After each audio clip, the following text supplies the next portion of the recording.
Bueno, decía Lovecraft que la emoción más antigua y fuerte de la humanidad era el miedo.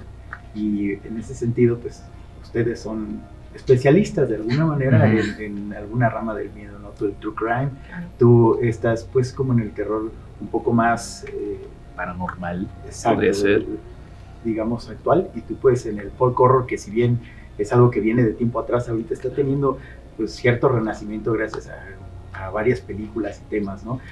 Cada quien pudiera hablarme brevemente sobre su rama.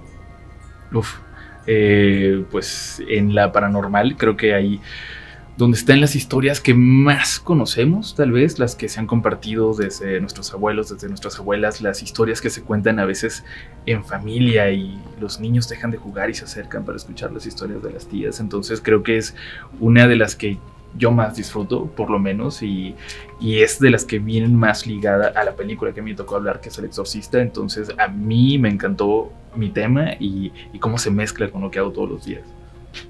Pues dentro de la hechicería tradicional estamos muy de cerca con la oscuridad. Transitamos mucho por la oscuridad y también por descubriendo los espíritus, y nos enfrentamos mucho a estas cuestiones paranormales, pero desde hace mucho tiempo. Y yo estoy participando en el podcast con los monstruos Universal, específicamente con Drácula. Yo me acuerdo para tratar. Bueno, pues yo en mi caso tengo un podcast que se llama Los monstruos no viven bajo tu cama, y pues hablo acerca del terror real, de crimen real, de true crime, y pues es un tema que a mí me apasiona desde hace muchísimo tiempo, y qué mejor que poder venir a hacer este podcast de Halloween Horror con lo que involucra al true crime de la nueva ola. Entonces vamos a estar hablando acerca de personajes muy muy emblemáticos, y pues no les puedo spoilear, ¿no? Porque todavía falta un ratito para que se estrene mi capítulo, pero sin duda es algo que no se pueden perder. Okay. En general, pues todo esto comparte algo, ¿no? Son producciones que detrás tienen ahí el hecho de las leyendas, ¿no? ¿Qué pasó cuando se estaban haciendo tal o cual película? Por ejemplo, El Exorcista, Poltergeist, que son como las más sonadas. Sin embargo, pues existen infinidad de cintas de terror con infinidad de repente de historias que muchas veces también son vistas como una manera de hacer publicidad. En ese sentido, ustedes, la investigación que hicieron para hacer en particular sus podcasts, ¿qué pueden decir sobre esto? Yo pensaba, ahora que mencionas Poltergeist, que de las cosas más fuertes que pudieron ocurrir en una producción era, por ejemplo, en esa, porque usaron cadáveres reales. Pero lo que descubrí, porque de verdad lo descubrí al hacer este episodio del Exorcista, sí me hace pensar que probablemente es la película, no solo la mejor película de terror de todos los tiempos para mucha gente, sino tal vez la película con más historias detrás. Y yo no creo que haya sido, al menos en este caso, para hacer publicidad, porque la mayoría de los sucesos que me toca narrar, yo no los conocía, los descubrí hasta ahora. Entonces sí siento que hay una base mucho más real de cosas que sucedieron y que incluso se intentaron como que ocultar para no darle más energía negativa a esta película, que ya de por sí la tuvo, y la gente pues hasta tenía crisis nerviosas al verla. Entonces, si hubieran sabido todo lo que van a descubrir en este podcast que se estrena al rato, hubiera sido todavía peor. Claro.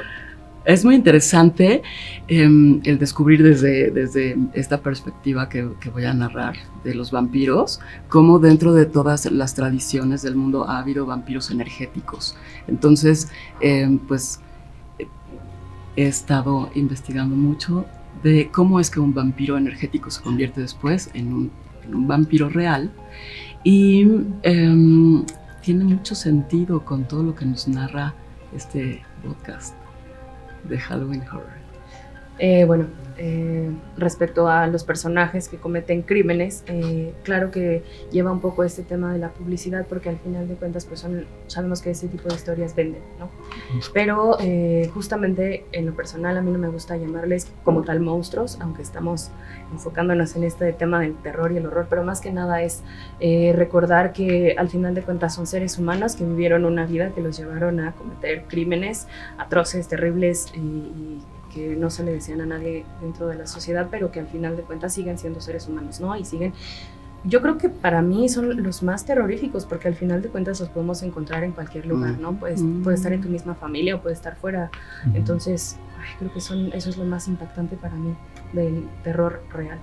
Y justo hablando un poco del terror real, del true crime, de repente suena extraño decir que uno disfruta escuchar o ver películas o leer libros que tratan de un asesino en serie, más cuando de repente llegan a ser muy gráficos, ¿no? Exactamente. Podría citar muchos autores de Splatterpunk que justamente hacen eso y que de repente me preguntan, ¿de verdad disfrutas leer eso? Y bueno, es una historia que muchas veces está fundamentado en algo real. ¿Tú cómo ves el disfrutar de repente esto que sí sucedió en verdad y pues que suena retorcido? Híjole, es una línea bien delgada, ¿no? El decir que disfrutamos, porque al final de cuentas, claro, si yo me decidí enfocar a esto y si yo decido hacer podcast acerca del crimen real, pues es porque me encanta, ¿no? Y porque de alguna forma te produce ahí una sensación de que a lo mejor lo que tú estás viviendo no es tan grave como lo que viven ciertas personas, pero claro que es fascinante.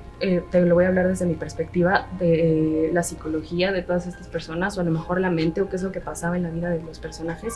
Para mí es sumamente interesante, y te repito, porque al final de cuentas somos seres humanos, ¿no? Y al final de cuentas todos somos iguales, entre comillas, solo que con distintas variantes que hicieron que ellos vivieran de esta forma y que cometieran estos crímenes. Y he de decir que cuando hago podcast o cuando hago investigación ya no escucho más casos porque es un poco, sí satura, ¿no? Entonces, en lo personal me aparto un poquito cuando estoy haciendo investigaciones porque llega a ser un poco fuerte, pero al final de cuentas creo que tú compartes un poco eso, pero con el tema de lo paranormal, ¿no? O sea, sí. Tú no has vivido como tal algo... No he vivido nada paranormal y creo que por eso me gusta tanto contarlo, porque estoy lejos. Y por ejemplo, a mí el true crime, o sea, viviendo en México, cuando vivimos el true crime muy de cerca, creo que es más difícil de disfrutarlo que en Estados Unidos o que en los países nórdicos, donde hay mucho true crime y es muy distinto hablar de un asesinato que pasa una vez cada año en un pueblito cerca del Círculo Polar, que en México, donde lo vivimos muy de cerca. Pues yo creo que tener esas experiencias cerca o ver o estar en contacto con esas experiencias nos hace ver a esas, digamos que a esos monstruos mucho más humanos. Pues bueno, muchísimas gracias. A ti. Muchas gracias. Gracias.